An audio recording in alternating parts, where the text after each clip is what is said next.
과정일 55조. 자, 선비사. 선비사부터 시작해보자.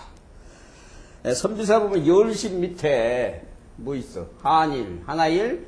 자, 그러면 우선 필수? 하나, 둘, 셋, 세 획이 되겠고, 그 다음에 뭐가 있죠? 부수? 부수는 재부수. 부수에는 재부수니까 선비사, 부수고, 자, 그럼 뭐 이건 보통 우리 얘기하기에 많은 것을, 하나를 들면 그냥 많은 걸 아는 걸 선비다. 흔히들 이렇게 하는데, 이 선비사자는 다른 것으로 하면은, 다른 소리로 하면 작은 도끼. 그 다음에 임금왕은 큰 도끼고, 임금왕은 큰 도끼고, 선비사는 작은 도끼를 지칭한다. 라고 되어 있는 설도 있다.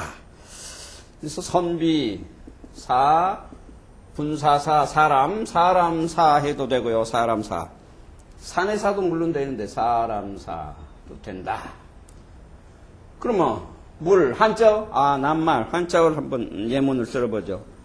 보통 우리 선비하면 사람 인자 쓰면 사회적 어떤 지위가 조금 높은 사람을 인사, 뭐 저명 인사, 저명 이름이 나 있는 저명 인사할 때 우리 고개 숙여서 예의를 차리는 그 인사는 여기다 해놓고 일사자를 써야 되는데 이건 선비사를 쓰니까 인사가 되고 직위가 있는 사람, 그러니까 이때는 사람인 사람사 그렇게 하면 되겠고, 역사 힘력자 쓰면 역사 되네.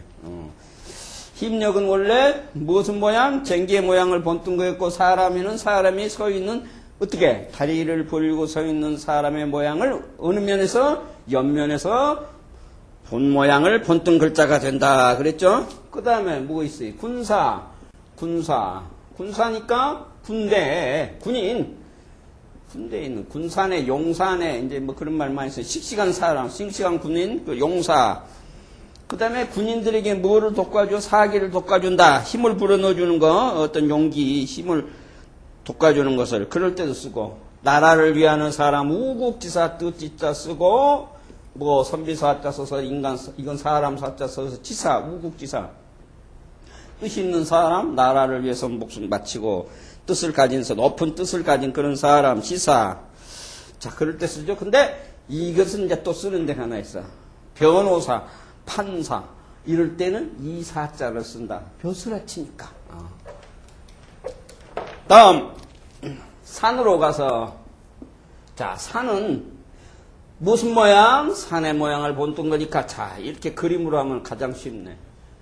이러면 뭐 산 봉우리가 올라갔다 내렸다 하니까 산 모양 됐죠? 이건 상형 문자다. 그러면 필수는 가운데 거 먼저 쓰라 했으니까 하나. 그 다음에 왼쪽 이렇게 했으니까 두 획. 자, 니은으로도 연결되어 있는 상태에서는 한 획으로 쓴다. 세, 그럼 3획. 재부수. 산이 부수가 된다. 이게 재부수죠? 예, 그래서 산. 자, 산산. 이렇게 하면 되네. 산산. 그걸 다른 말로 매산, 외산. 단 하나 알아둬야 될 거. 무덤산. 무덤. 사람이 죽어서 어떻게 되는 거예요? 무덤을 쓰는 거지. 예.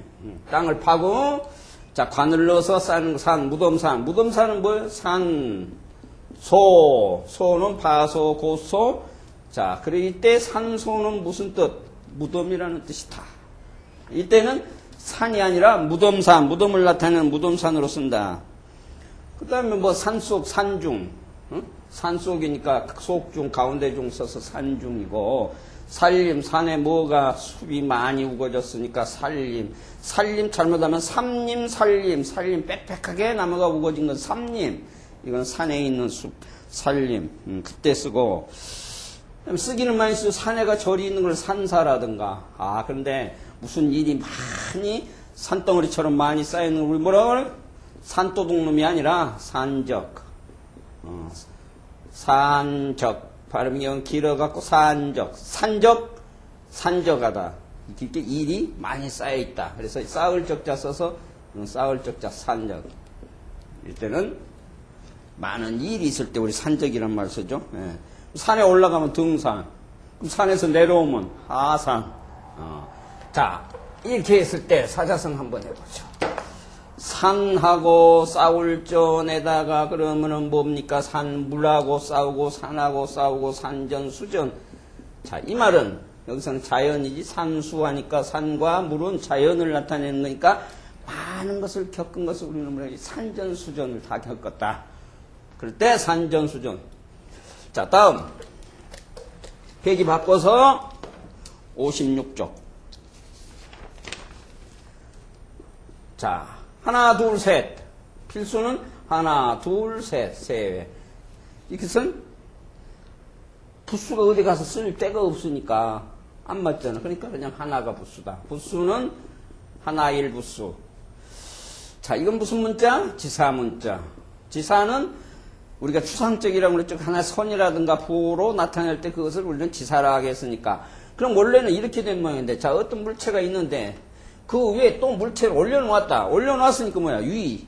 또는 올라가 있으니까 오르다. 높이 있으니까 높다. 그렇게 된 건데, 그러면 지금 있는 글자는 그럼 왜 이렇게 됐냐, 이거지? 이렇게 해놓으면 될 것을.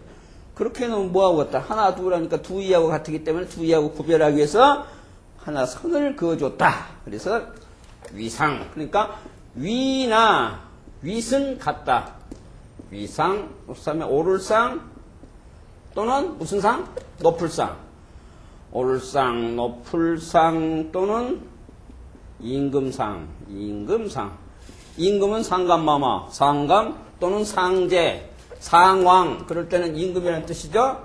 그 외에는 이제 위이다, 나보다 위이다, 한수 위이다, 수가 한수 위이다 하면 손수자 써서 이때는 손수가 아니라 사람이라든가 그 어떤 기능의 뛰어남을 나타낼 때 상수. 그럼 나보다 수가 낮으면 하수 할 때 상수. 그 다음에 나보다 학년이 급수가 높다 할 때 상급. 상단. 상의 반대 하, 상하. 그렇죠? 상. 가장 높으면 우리가 최상. 최상이랄 때 가장 최적. 상위네, 상관이네. 이건 뭐 쓰기는 엄청 많이 쓰네. 정상. 땅위. 땅위, 지상. 가장 쉬운 거, 물위, 수상. 수상. 이런 식으로. 올라갔다.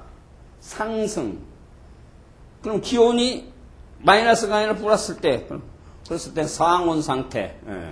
그럴 때 이 상태는 많이 쓰겠죠. 반대로는 글자는 하는 다음 시간에 하고 우선 전역석으로 넘어갑시다. 자, 전역석은 우선 뭘 해야 되나? 그럼 먼저 이 필수부터 해야 되나? 하나, 둘, 셋, 3회. 그 다음에 부수인은 어디에 속하냐? 부수는 자기 부수에 속한다. 그러니까 전역석은 자기 부수다. 제 부수다. 근데 이것은 뭘 알아야 되죠? 다로를 알면 된다, 이거요. 다롤은 어떻게 생긴 거예요? 이 달의 반달, 이 달의 모양을 본뜬 것이었으니까 그 다롤에서 무엇을 하나 지워? 여기 획수를 하나 지우면 된다, 이거. 그러면 전역석이다, 이거. 자, 다롤에서 획수를 하나 뺀 것이 저녁이니까, 밤이니까. 그래서 그것만 하나 뺐다. 그래서 전역석 또는 무슨 석? 저녁석이나 밤석이나 저물석은 다 같은 말이다, 이게. 그래서 저녁석, 밤석, 저물석. 저녁 무렵, 해질 무렵, 그러면 이렇게 해를 써놓고, 해, 그럼 뭐예요? 석양. 우리 흔히 얘기하는, 그럼 저녁의 반대는 아침이면 뭐예요? 아침은 좋으니까 조석, 조석지변, 아침, 저녁으로 달라지는 거. 아침에 먹었던 마음이 저녁에 가면 달라지는 거. 조석지변. 조석, 아침, 저녁. 석양, 햇빛이니까 석양은 저녁 무렵. 노을진 저녁 무렵. 노을진 저녁 무렵은 해가 이렇게 넘어갈만 할 때 서쪽 하늘이 불구수령을 노리는 황혼 또는 석조. 빛을 쫓아 써서 석조. 자, 그럴 때 쓰는 거고. 하나 쓰는 거 있죠? 우리 가을에 한 가운데, 가을의 한복판을 뭐라고 그러냐? 가을의 한복판을 중추절이라고 그러는데, 그런 걸 다른 말로 가을 추자를 써서 추석. 그럴 때도 쓰겠죠? 물론 중추할 때도 마찬가지로 가을의 한 가운데, 가을의 중간일 때 중추. 그러면 추석이나 중추는 같은 전역석을 두 개 보면 다른 뜻으로 바뀐다. 그러겠죠? 다음 페이지. 자, 작을소, 적을소. 작다, 적다, 그걸 분명하게 구별할 때 가운데부터 써야 된다. 이렇게 막히지 않았으니까 하나, 둘, 셋. 재부수다. 자기가 부수가 된다, 이거. 재부수다. 작을 소 부수고. 근데 작다와 적다. 작다, 적다는 뭐가 다르냐. 작다는 길이, 적다는 양. 많고 적고, 양을 나타낸다. 자, 이것만 구별하면 되겠어요. 그래서 뜻은 작다. 또는 어리다든가, 어리다든가, 짧으면 짧을소. 그쵸? 짧을소. 물론 좁다든가, 협소할 때는 좁을소. 협소. 공간이 받을 때 좁. 그럼 조그마 자기를 몸짓을 조그마하게 나타낼 때 윗사람한테 아랫사람이 소인데 할 때는 자기 쓰고 그럼 소인에서 반대는 대인이에요. 근데 마음을 여기서 나타내는 게 아니라 소심 생각하는 게 마음이 있다는 거예요. 소심하다. 그래서 좁다. 그래서 가장 위를 최상이라고 했으니까 가장 최소가 최대가 된다. 그러겠죠. 그러나 축소 여기서 축소시킨다. 큰 것으로 늘어나고 축성이 있다. 신은 늘어나는 거고 축은 그랬을 때 우리 소타신마이신 적은 걸 욕심 큰 걸 내실 큰 것을 잃는다. 그럴 때도 하는 거 그래서 단소 작다 어리다 그 다음에 뭐 소심하다든가 이런 좁다는 뜻으로 쓴다. 다음 찰소에다가 이때 밑에다가 하나 점을 핵을 하나 그어놓은 것은 뭐다? 이건 지사의 부호다. 그래서 이거는 지사문자가 된다 이거죠. 왜? 이것 때문에 이 지사부호 때문에. 그러니까 작을 소는 점 3개 이렇게 작은 물체 3개의 모양을 본뜬 것이었는데 작은 물체 3개 거기다가 이번에는 하나를 그어놨으니까 이때 이게 지사부호다 이거죠. 그건 점이 아니라 부호다 그냥 그렇게 생각하면 되겠어요. 그래서 작은 것이 4개라 해도 되고 그럼 3개보다는 더 작은 것을 나타낼 때도 쓴다. 그래서 적을 소 또는 젊을 소 젊다 소년 청소년 그럴 때 약간 조금 소 쓰는 순서는 아까 보네 작을 소하고 비슷하죠. 가운데 하나 긋고 양쪽 긋고 해서 3, 4, 4회. 그 다음에 이거는 어디가 있어요? 아까 보면 작을 소 이거는 자기 부수라고 했으니까 이것도 이 작을 소 부수 안에 들어있다. 부수는 작을 소가 된다.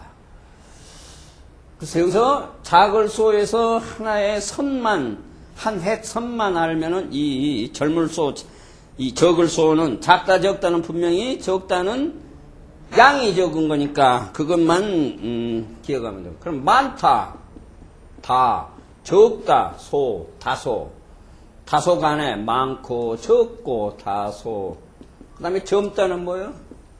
소년 소녀 소년 소녀 여자 아이 소녀 그 다음에 젊을 청을 쓰면 뭐 청소년, 청소년, 청소년, 그럴 때는 젊다는 뜻으로 쓴다.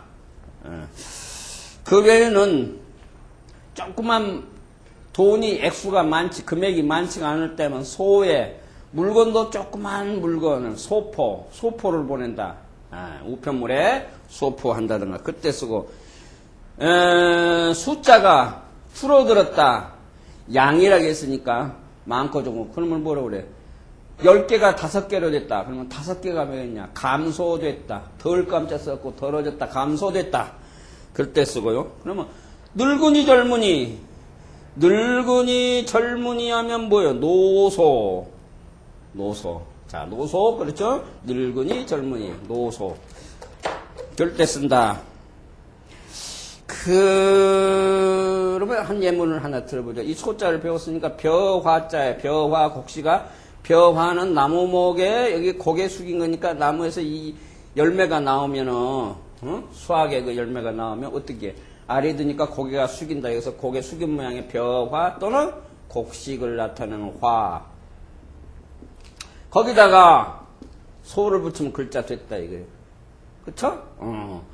그러면 이때는 뭐가 되느냐? 이 소는 원칙적으로는 발음교다.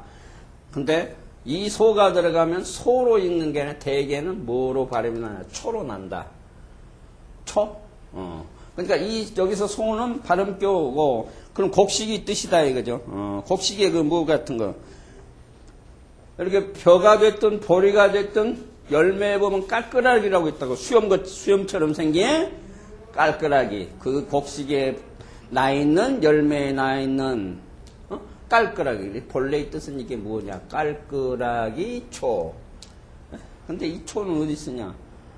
우리 저 시계에 보면 시간을 나타내는 시침이 있고, 뭐 분을 나타내는 분침이 있고, 초를 나타내는 1분에 60초 할 때, 60초 할 때 여기다 60 쓰면 60초 됐네.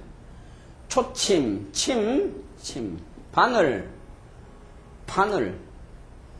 침. 이게서 초침할 때 쓰고, 분초 한다든가 시초 할 때는 그때 쓴 초고, 그러면, 초속. 1초 동안에 가는 거리를 우리는 뭘 초속이라고 그러죠. 그때 쓴다.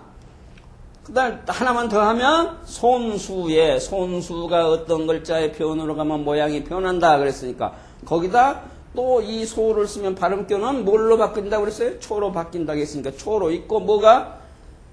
손이 뜻이다 이거예요. 그러면 이게 손이 뜻인데 손으로 뭘 하냐? 손으로 뭐 같은 것을 베낀다 이거예요.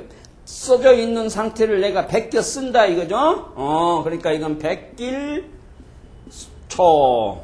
자, 베껴 있다. 그러면 어디 베껴 있냐? 지금 어떤 대장 같은 장부 같은 데가 써 있는 것을 내가 베꼈어. 써 있는 것을 뭐라고 그러냐? 초본이라고 그런다고. 초본. 그러면 주민등록 초본, 주민등록 등본 그럴 때 초본. 베껴 써놨다 이거예요. 그래서 베낄초가 되는 건데, 그럼 베껴 쓰려면 어떻게 해야 되느냐? 손으로 써야 되니까 손수가 앞에 붙어 있다. 이해가 되는 거예요? 손수는, 이 손수가 어떤 글자에 변해가면 모양만 이렇게 변하고 어떤 글자에 어디 머리에 가면 모양이 이렇게 변한다. 그거는 항상 알아두어야만 이게 다른 글자가 바뀌어 손수가 바뀌었을 때 나오면 아 이게 손수가 변했구나 하고 금방 알 수 있다. 다음 넘어가서 50쪽. 50쪽. 지금까지 맺은 게 이제 손. 하나, 둘, 셋, 넷, 400이고 이건 자기 부수죠. 자기 부수. 부수는 손수 부수. 그래서 부수는 자부수니까 손수고. 자, 이것은 뭐예요? 상형적인 손의 무엇의 모양을 본뜬 거다. 그러니까 이 손바닥 전체의 손의 모양을 본뜬 거다. 손가락까지 다 합쳐서 5개의 손가락까지 합쳐서 모양을 본뜬 거다. 그럼 만약의 경우 이렇게 해서 손우자 써놓으면 이거는 손가락 5개가 아니라 손가락 3개만 쓰는 것은 손우라 간다. 참고로. 자, 이 글자가 조금 전에도 설명했듯이 이 손수자가 어떤 글자의 앞에, 즉 다시 말해서 변했을 때는 모양이 바뀐다. 그 다음에 어떤 글자의 맨 위에 머리에 쓸 때도 모양이 바뀐다. 이건 참고를 해야 될 것. 자, 손이니까 손수. 자기 스스로 남한테 뭘 시키지 않고 자기 스스로 한 것 손수한다 그럴 때 손수할 수. 그때도 이 숫자를 쓰고 자기 스스로 무슨 한다 맡기지 않고 자기 스스로 한다 할 때도 손수할 수인데 자 이건 특히 하나 주의할 거는 사람 수. 사람 먼저 설명은 노래하는 사람 가수, 야구에서 공 던진 사람 투수, 받는 사람 포수 이렇게 써놓고 가수 그러면 노래가짜 손수자면 노래하고 손이 가수나 말이 안 되잖아. 그러니까 노래 부르는 사람은 그러니까 사람에는 딱 떨어진다 이거. 그러니까 손만 알아가지고는 손에 관계된 건 손에다 이렇게 딱 채우는 수갑이라든가 손으로 뭘 쓸 수 있는 뭐 공을 던진다든가 받는다든가 이건 안 된다 이거. 타자 치는 사람 타자 수 하는데 손수자 쓸 물론 손으로 타자 치네. 우리 사람 사는 집이 있는데 집 가짜가 있는데 이것도 마찬가지다. 이게 사람이라는 뜻으로 쓴다. 그림 그린 사람 화가인데 집에서 그림 그린 사람 화가. 그럼 밖에서 그림 그린 사람 그럼 뭐 바깥화가야? 그래서 이때도 사람이라는 뜻으로 쓴다. 그러니까 수필가, 문학가, 작가, 번역가 뭐 할 때 그것만 이해하면 되겠네. 이 손은 그 대신 굉장히 많이 쓴다는 것만 알면 돼.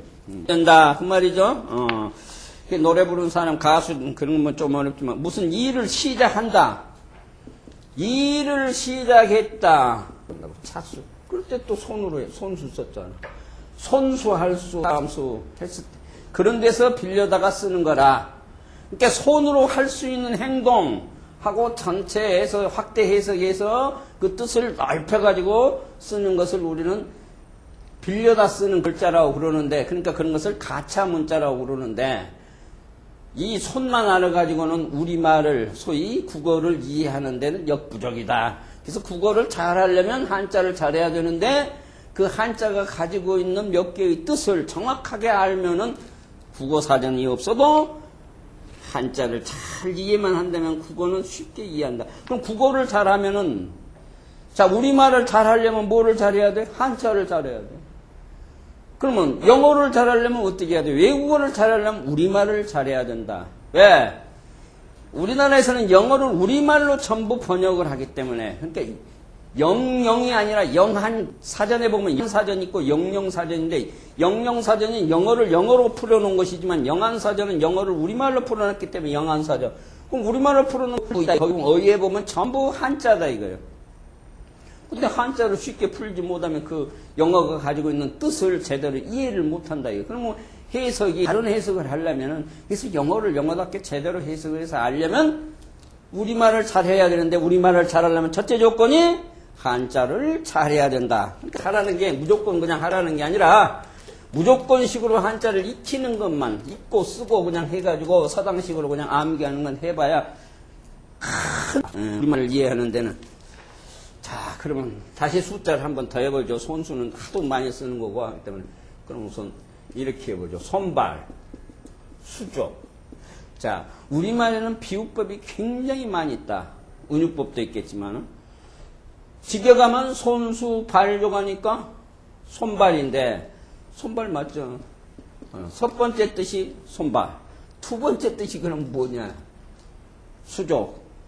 내가 내 곁에서 내가 부리는 사람, 내 손발처럼 내 일 도와주는 사람을 뭐라고 그래? 수족이라고 합니다. 수족. 수족같이 부린다. 수족같이 아끼는 사람이다. 할 때. 그러니까 선생님 우리가 유치하다 그런 말 쓰는데, 어리석다 할 때, 그때 유치도 어릴 유자 어릴 치자 쓰니까 어리다는 뜻인데, 그것을 하다는 동사를 붙이면 유치하다 그래서 어리석다 그렇게 쓴 것처럼 전부 비유법이 많다. 그쵸? 자, 말을 못하는 장애인이 있다 이거예요. 그런 걸 뭐라고 해요? 손으로 하는 거 있잖아. 말 대신에 손으로 하는 것을 우리는 뭐라고 하냐? 수하라 한다. 와, 이게 말씀하자니까. 그럼 말하고 관계되면 뭐가 들어가야 되느냐? 반드시 말씀원이 들어가든지 그렇지 않으면 입구가 들어가든지 둘 중에 하나가 들어가야 된다. 그럼 말씀원에도 보면 뭐가 있느냐? 입구가 들어가 있다 이거예요. 말을 하는데 입이 없어가지고 할 수 있냐 이거지. 입이 없으면 못하니까 입구가 있다 이거예요. 그래서 이 한자 자체가 아주 과학적으로 만들어졌다 하는 얘기입니다. 손을 한번 해보죠. 손이 몇 개나 있나? 손. 이 손이 변한 게 이렇게 두 가지로 변했으니까. 손. 아, 이어서 손. 손에 대해서 다시 한번 알 필요가 있죠. 그 다음에 이 다음에 어떤 손이 나오면, 아, 손이 이렇게 변해졌구나. 그러니까 이것도 손이구나 했을 때, 자, 손에 이런 손도 있고, 이것도 손이고, 이 손은, 이거는 손은 손인데, 이거는 오른손. 응? 이거는 오른손. 이건 손 전체고, 이거는 오른손, 손 세 개를, 손가락 세 개를 가리키는 손인데, 손이고, 그 다음에 이것도 손이고, 근데 이 손은 어디에만 붙냐? 어떤 글자의 맨 위에, 머리에밖에 안 붙는다. 그럼 예를 들면, 이렇게 됐을 때, 이것도 손이고, 이 위에는 머리에만 붙을 게 손이고, 이 모양은 요 손이 여기 있으니까 이것도 손이고. 자, 여기서 하나 그은 것은, 이거는 어떤 물건, 물체를 나타내는 지사부호다. 이건 지사부호다. 손, 지금 이 말뚝 같은 거, 몽둥이 같은데 어떤 물체를 서로 차지하려고 막 잡아다니면서 다툰다. 그래서 다투니까 다툰 게 뜻이니까 다툴쟁 하는 거예요. 예. 자, 그 다음에 손. 이거는 손촌. 예, 보통 우리 치촌, 마이촌 그런데 손목에서 맥박에 뛰는 데까지 거리를 나타낼 쓰는 것이, 근데 그러니까 한 치, 두 치 할 때 거리 나타내는 촌인데, 이때도 손. 이렇게 해놓으면 손이 몇 개? 손이 2개. 그러니까 요거는 2손. 발음 껴는 공인데 공은 모르셔도 괜찮다. 왜? 공은 쓰는 데가 없다. 그러니까 2손. 자, 이런 식으로 이렇게 대충 손만, 몇 개의 손만 알면은 이 글자가 가지고 있는 음은 소리 글자는 몰라도 뜻만 알고 있으면 전부가 손으로 쓴다. 이거 다른 글자에서 합성할 때, 합체자가 됐을 때는 손밖에 안 쓴다. 그래. 오늘 이 시간은 여기서 마치고 다음 시간에 또 우리 계속 이어서 하죠.